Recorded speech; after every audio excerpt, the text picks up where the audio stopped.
మీ దర్శనం మాకు దూరం అయిపోయింది, అన్ని విషయంలో కూడా ఎంతగానో మదన పడుతున్నాడు గిద్యోను.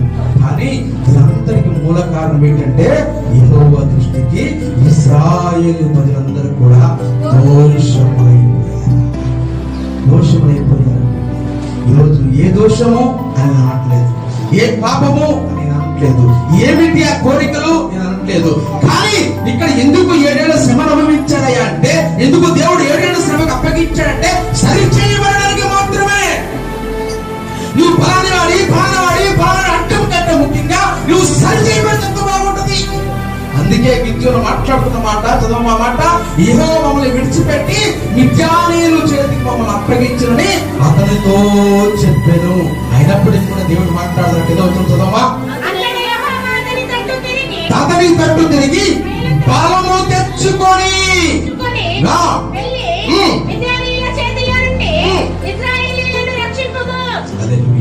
బలం తెచ్చుకోవాలంటే చాలండి. బలం తెచ్చుకోవాలి. మనము ఎవరి పక్షం నిలబడి మనం తెచ్చుకోవాలంటే యెహోవా పక్షం మనం నిలబడి బలం తెచ్చుకోవాలి. ఎందుకు బలం తెచ్చుకోవాలంటే ఇక్కడ గిద్యోనుకి ఎందుకు ఆ మాట మాట్లాడుతున్నా అంటే, కొన్ని $1,000,000 కంటే ఇసుక రేణువుల కంటే ఉన్న సైన్యాన్ని తీర్చడానికి మాట మాట్లాడుతున్నాడు. మనం అంత సైన్యాన్ని చేయడం అవసరం లేదు, కానీ మనలో ఉన్న వ్యాధి బలహీనత రోగాలను, కుళ్ళు కుతంత్రాలను, పగలు ద్వేషాలు అన్ని కూడా ఎలగొట్టడం మనం ఏం చేయాలి? బలం పుచ్చుకోవాలి.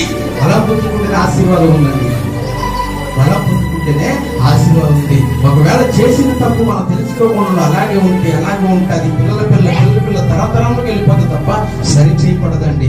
నిజంగా ఎంత మనం మాట్లాడుకో, సిలువలో ఉన్న 2 దొంగలు కూడా, అయ్యా ఈ శిక్ష మాకు సమమే, ఈ శిక్షకు మేము అర్హులమే, ఈ శిక్ష మాకు తగినదే, ఇది మాకు 100% మాకు వేయాల్సిందే, ఎందుకంటే మేము దొంగతనం చేస్తున్నాం కాబట్టి. కానీ నీలో ఏ మచ్చ లేదయ్యా, నీలో ఏ దోషం లేదయ్యా, ఏ డాగు లేదయ్యా, ఏ కల్మషం లేదయ్యా, నీవెల్లా నీవు పరిశుద్ధుడు అయ్యా, నీకెందుకయ్యా ఈ శ్రమ అన్నప్పుడు ఆ దొంగ క్షమించబడ్డాడు. మహిళలు ఎగతాళి చేసినందుకు, అపహాసపడినందుకు వారి కనులను ఇద్దరు కూడా అదే బాధ వస్తుంది, అదే విశ్వాసంలో ఉంటే. కానీ ఉన్న ఇద్దరిలోనే ఒకరి ఆలోచన వేరు, రెండవ ఆలోచన వేరు. కానీ ఈరోజు మా ఆలోచన కూడా ఎన్ని మారుతున్నాయో.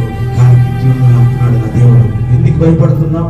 నీ మనిషి గోత్రంలో నువ్వు ఎన్నికలేదేమో, ఒకవేళ కుటుంబంలో చిన్నవాడివేమో, ఒకవేళ బలహీనుడివేమో, నువ్వు ఎందుకు భయపడుతున్నావు? 32,000 సైన్యాన్ని 300 మందికి వచ్చారేమో, నువ్వు ఎందుకు భయపడుతున్నావు? నా బలము తెచ్చుకొని, నా అభిషేకం తెచ్చుకొని నీవు యోర్దాను దాటినట్లుగా, ఎర్ర సముద్రంలో దాటినట్టుగా వేచి చేయాలి.